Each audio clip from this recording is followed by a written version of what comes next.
May mga panaginip na nakakalimutan natin pagmulat. May mga pakiramdam na binabaliwala natin dahil iniisip nating pagod lang tayo. Pero paano kung paulit-ulit kang binibigyan ng babala? At sa tuwing hindi mo ito papansinin, may mamamatay kinabukasan. Ngayong gabi may liham tayong natanggap mula sa isang tagapakinig. Ayon sa kanya, isa ito sa mga pinaka-nakakatakot niyang karanasan. Dahil hindi ito tungkol sa multo. Hindi ito tungkol sa anino. Kundi tungkol sa mga taong buhay pa sa gabing nakita niya sila. At patay na kinabukasan. Ako si Kuya Eli. At ito ang mga bulong ng gabi. Patayin ang ilaw, isuot ang earphones, at samahan niyo akong basahin ang mga kwento tungkol sa mga mukha sa panaginip.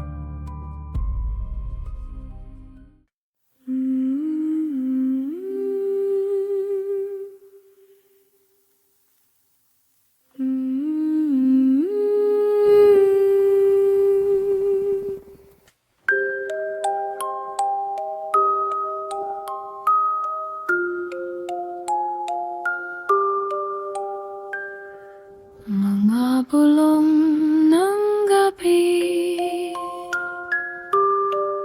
soft as a graveyard prayer.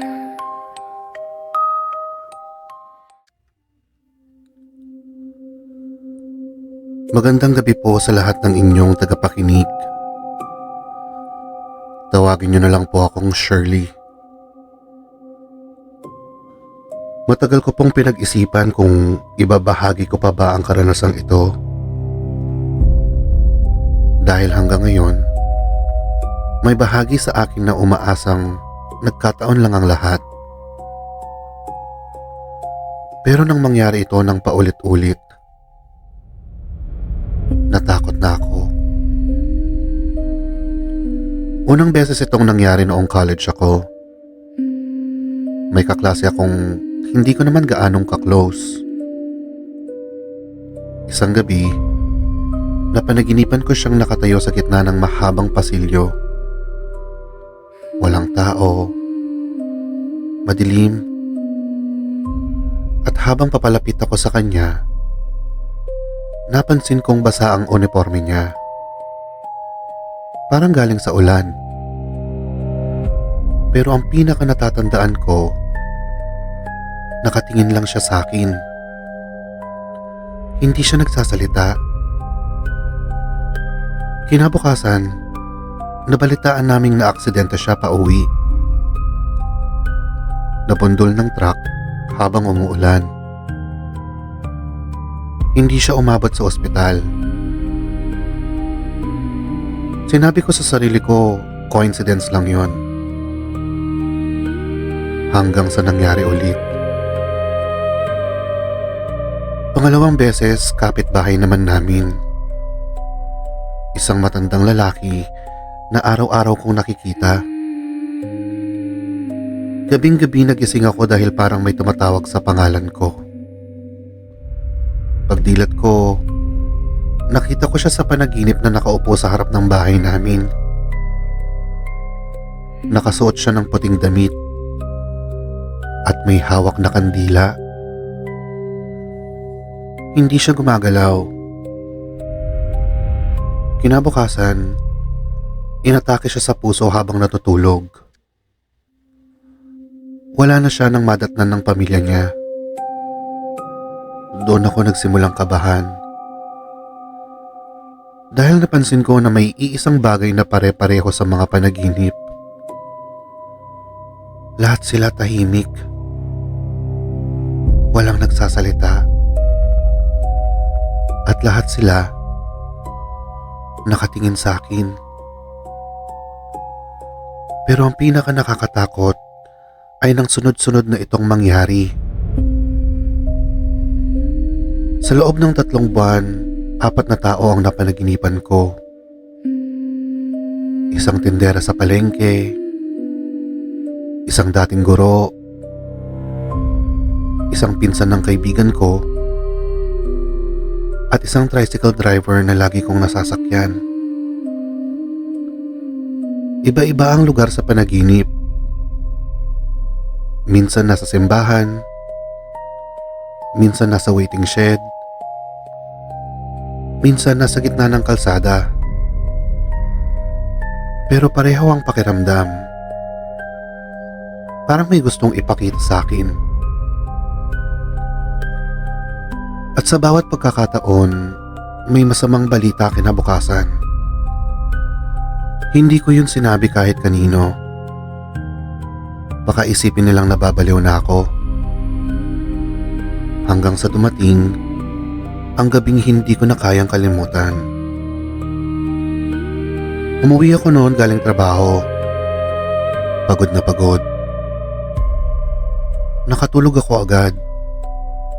At napaniginipan ko ang tita ko. Buhay na buhay siya. Nakaupo sa hapagkainan. May mga handang pagkain pero lahat ng ilaw sa bahay nila ay patay. Tanging kandila lang ang nagbibigay liwanag. At habang nakatingin ako sa kanya, unti-unti siyang tumayo. Pagkatapos, naglakad papalayo sa dilim. Hindi siya lumingon. At doon na ako nagising. 3:00 ng madaling araw. Pawis na pawis ako. Gusto ko siyang tawagan. Gusto kong kamustahin. Pero naisip ko, baka OA lang ako. Kinabukasan tumawag ang nanay ko. Na-stroke raw ang tita ko habang natutulog. At wala na siya. Doon na ako tuluyang natakot. Dahil hindi na ito 1 o 2 beses lang. Parang may nauuna akong nakikita. At ang mas masakit, wala akong magawa para pigilan. Sinubukan kong sabihin minsan sa isang kaibigan ko.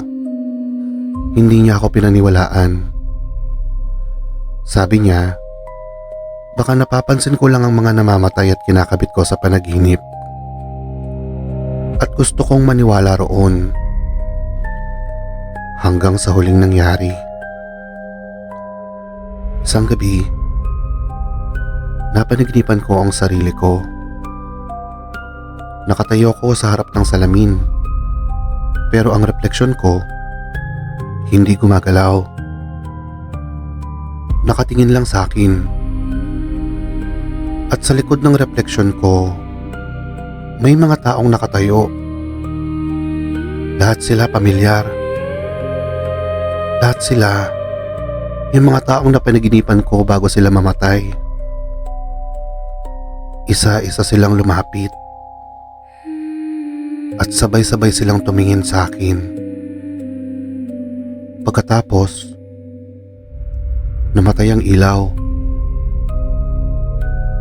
At bago ako magising, may narinig akong bulong. Hindi sila ang huli.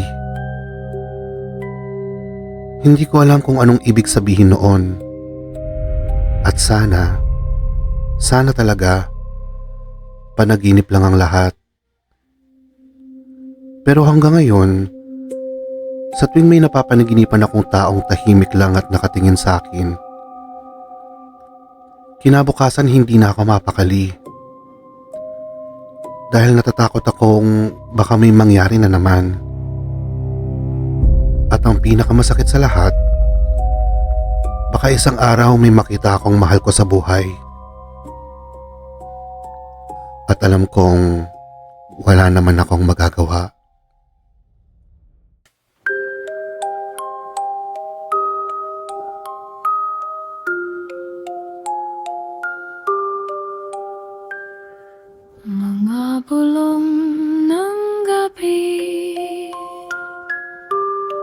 soft as a graveyard prayer.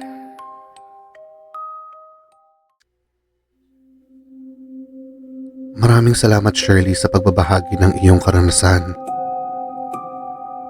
Sa totoo lang, ito ang isa sa mga liham na mahirap husgahan.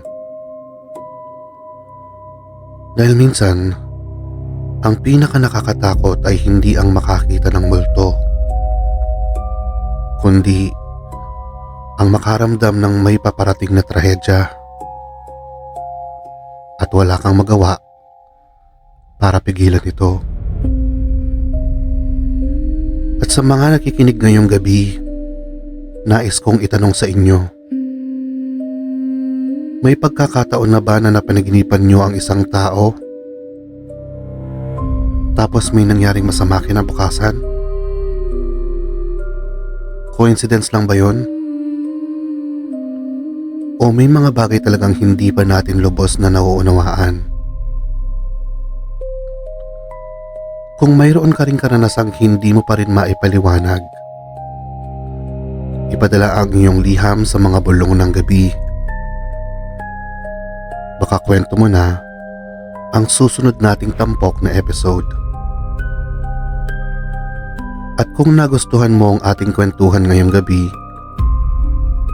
huwag kalimutang i-follow ang mga bulong ng gabi sa Spotify. Mag-subscribe ka rin sa aming YouTube channel. At i-follow kami sa Facebook, TikTok, at Instagram. Dahil sa susunod nating pagkikita, may isa na naman tayong liham na bubuksan. At sa totoo lang, pagkatapos kong basahin ang kwento ni Shirley, napaisip ako,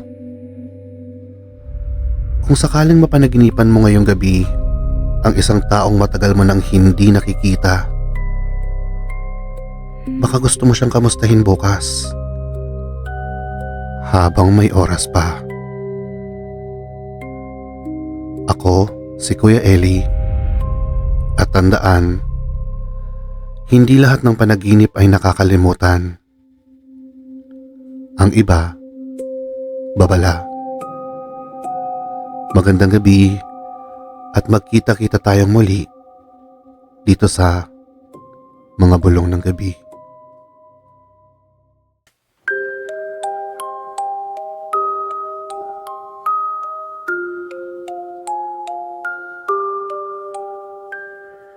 Mga bulong ng gabi,